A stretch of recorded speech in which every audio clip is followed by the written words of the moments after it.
Welcome to the second in my series of videos on Phase 5C Best Bets.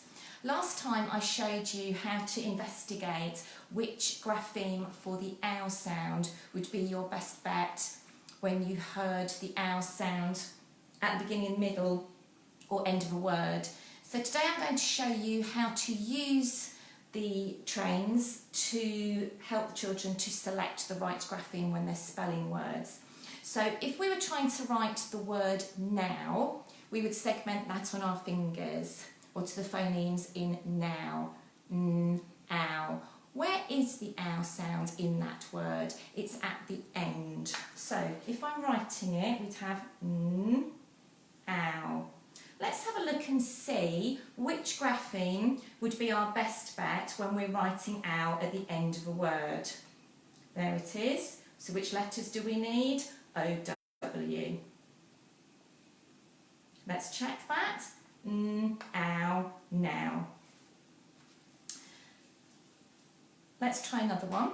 If we were going to try and spell the word shout, we would segment that first. Sh, ow, t. Where is the ow sound in that word? It's in the middle. So we'd have sh, ow, t. Right, in the middle of a word, which ow might be the best bet? It could be this one, or it could be this one. So we're going to have to write it out in two different ways and then have a look.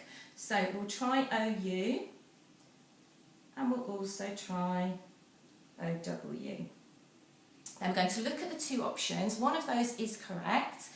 So we'd say to the children, hands up if you think this looks right.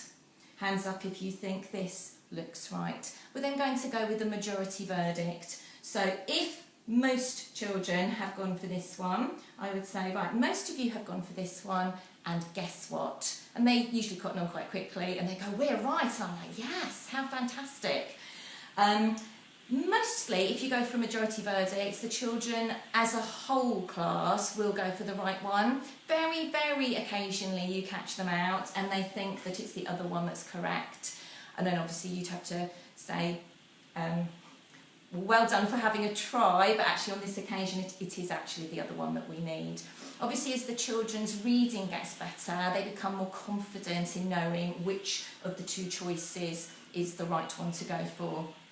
This is a spelling strategy that a lot of adults use if they're trying to decide between two different options. So it's important that we model this for children where they have more than one grapheme which could be possible to use in that position.